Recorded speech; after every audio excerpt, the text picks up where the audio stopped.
Você já parou para pensar que a tela à sua frente, o celular no seu bolso, ou até mesmo o carro elétrico que molda nosso futuro, todos dependem de materiais tão escassos que a Terra mal consegue suprir? Metais como platina, paládio, irídio, elementos como neodímio e disprósio, cruciais para mísseis, semicondutores e ímãs de alta potência. E se o próximo Eldorado, o verdadeiro ouro negro da humanidade, estivesse flutuando no vácuo, a milhões de quilômetros de distância? Sim, estamos falando de asteroides, rochas espaciais, algumas não maiores que um estádio de futebol, que podem conter mais ouro e platina do que jamais foi extraído em toda a história humana. Isso não é ficção científica. É a corrida por trilhões de dólares. Uma disputa que vai muito além da ciência. É sobre poder, domínio geopolítico e, potencialmente, a primeira guerra por recursos travada fora do nosso planeta. Prepare-se para entender a mineração espacial, o que torna esses asteroides tão valiosos, quem está na frente dessa corrida e por que o país que dominar esse novo faroeste cósmico vencerá a próxima grande guerra. Para entender a urgência, precisamos quantificar o que está em jogo. Nosso próprio planeta, em sua formação turbulenta, empurrou a maior parte de seus metais pesados e preciosos para o núcleo. O que acessamos na crosta é apenas uma fração. Mas os asteroides... os asteroides são diferentes. Muitos deles, especialmente os que nunca passaram por uma diferenciação geológica completa, são verdadeiras cápsulas do tempo. Eles preservaram esses metais valiosos em suas camadas externas, prontos para serem colhidos. Pense no asteroide Psyche 16. Ele orbita entre Marte e Júpiter e é o alvo de uma missão da NASA. Mas por que tanto interesse em uma rocha distante? Porque Psyche não é uma rocha comum. É o núcleo metálico exposto de um protoplaneta que falhou em sua formação. Um gigante de ferro, níquel e uma quantidade absurda de metais do grupo da platina. O valor estimado de seus metais ultrapassa a marca de 10 quatrilhões de dólares. Sim, você ouviu bem. 10 mil trilhões de dólares. Um valor tão colossal que, se fosse despejado no mercado hoje, colapsaria a economia global. Mas o objetivo aqui não é apenas riqueza, é supremacia. Existem dois tipos principais de asteroides que nos interessam. Primeiro, os metálicos, como o Psyche 16, verdadeiros cofres de platina, paládio e ródio.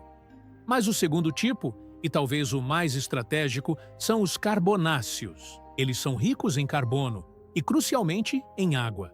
E no vácuo do espaço, a água é o verdadeiro ouro negro. Imagine a cena. Você quer construir uma base em Marte ou na Lua. Precisa de água.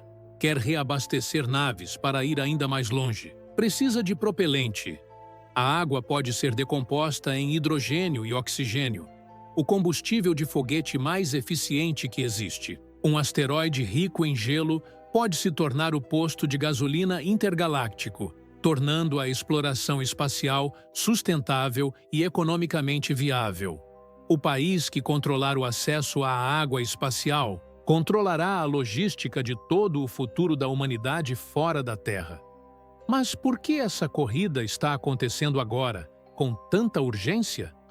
Porque nosso modelo de extração de recursos na Terra está falhando. A dependência de elementos de terras raras, por exemplo, é um verdadeiro calcanhar de Aquiles geopolítico.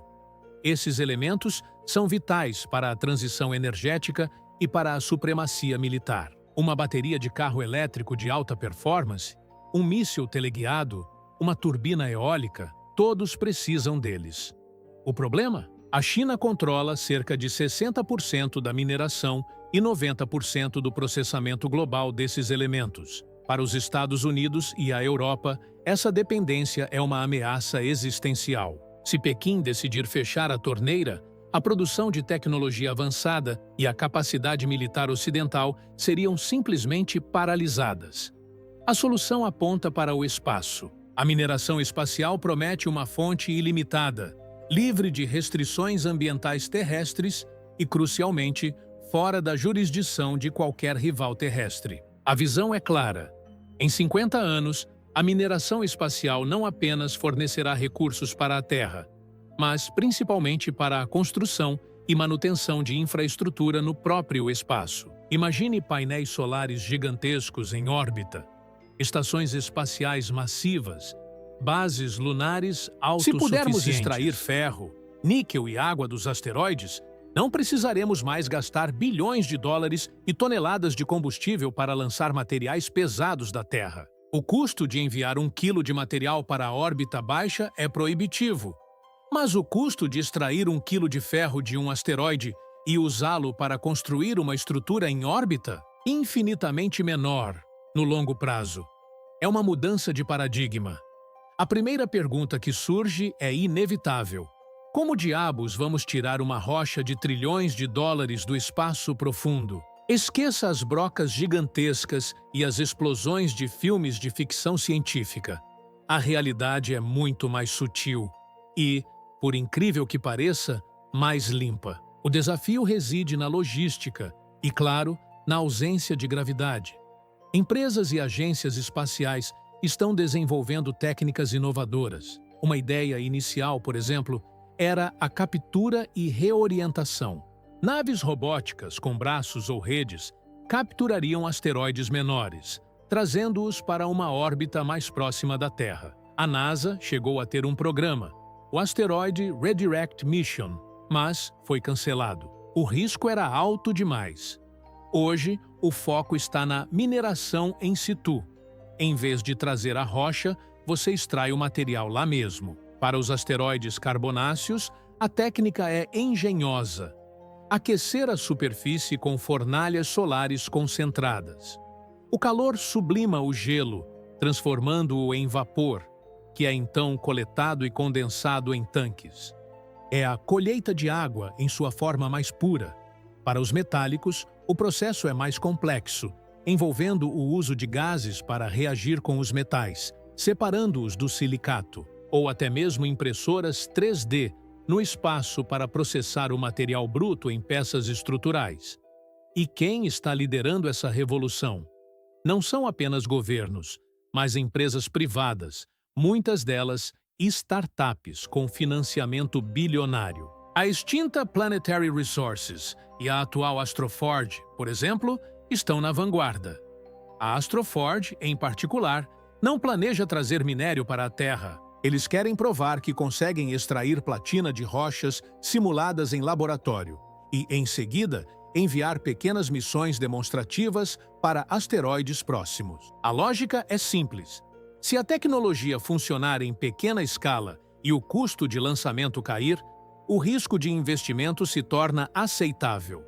É o salto da privatização para o cosmos. É aqui que o jogo de xadrez espacial se transforma em um campo minado. Se um asteroide vale 10 quatrilhões de dólares, quem é o dono?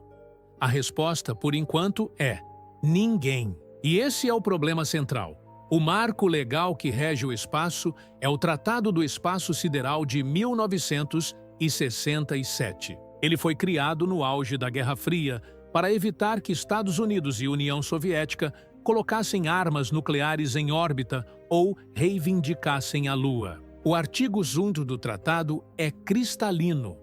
O espaço sideral, incluindo a Lua e outros corpos celestes, não está sujeito à apropriação nacional por reivindicação de soberania, por meio de uso ou ocupação, nem por qualquer outro meio. Ou seja, nenhuma nação pode fincar uma bandeira em um asteroide e dizer «isto é meu», mas o tratado é perigosamente ambíguo sobre a extração de recursos por entidades privadas.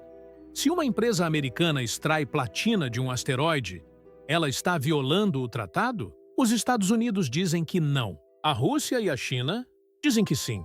E essa divergência é a semente de um conflito. Os Estados Unidos, liderando o retorno à Lua com o programa Artemis, estão tentando estabelecer as regras do jogo antes que a mineração comece de fato. Em 2020, o governo americano lançou os Acordos Artemis.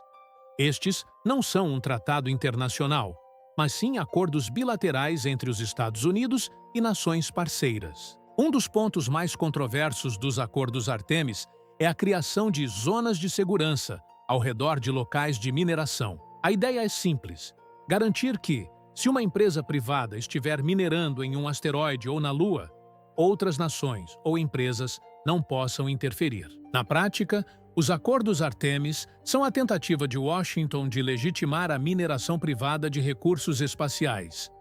A interpretação é clara: você não pode ser dono da Terra, mas pode ser dono do que você extrai dela. China e Rússia, por outro lado, veem os acordos Artemis como uma tentativa unilateral dos Estados Unidos de impor suas próprias regras e garantir o domínio do setor privado ocidental. A China, com seu ambicioso programa espacial estatal, não está interessada em seguir as regras americanas. Seu foco é a autossuficiência a longo prazo. Pequim já anunciou planos para missões de reconhecimento de asteroides e para a construção de infraestrutura lunar que claramente visam o controle de recursos. A China opera sob uma lógica diferente. A extração de recursos espaciais será uma extensão do poder estatal. Se os Estados Unidos lideram com o capitalismo espacial, a China lidera com o planejamento centralizado de recursos. E a tensão é palpável. Imagine a cena. Uma empresa americana reivindica a extração de água de um asteroide crucial para abastecimento. A China, então, envia uma missão estatal para o mesmo local. O que acontece? Não há corte internacional para resolver isso. Não há polícia espacial. O risco é de uma escalada que começa com a interferência em sinais de comunicação, passa para a desativação de satélites e pode culminar em manobras cinéticas no espaço. A próxima guerra, talvez, não será travada por poços de petróleo, mas por rochas de gelo e metal. A história humana é, em sua essência, a história da competição por recursos, do carvão ao petróleo, do salitre ao lítio. O controle da matéria-prima sempre definiu as superpotências. A mineração espacial eleva essa competição a um nível existencial. Se uma nação ou um consórcio de empresas obtiver o monopólio de um recurso vital, essa entidade não apenas se tornará a mais rica do universo, mas também a única capaz de navegar e se expandir por ele. Os riscos de guerra espacial não são apenas teóricos. A militarização do espaço já está em curso. A capacidade de rastrear e, se necessário, destruir satélites inimigos é uma prioridade para todas as grandes potências. Quando a mineração espacial se tornar uma realidade, as infraestruturas de extração, os mineradores robóticos, os depósitos de propelente se tornarão alvos estratégicos. Defender um asteroide de trilhões de dólares será tão importante quanto defender um campo de petróleo hoje. O cenário mais perigoso é o da corrida do ouro, sem lei. Quem chegar primeiro, pega. A única maneira de evitar o conflito seria através de um novo tratado internacional, um Tratado do Espaço Sideral 2.0, que definisse claramente as regras de propriedade, responsabilidade e partilha de benefícios.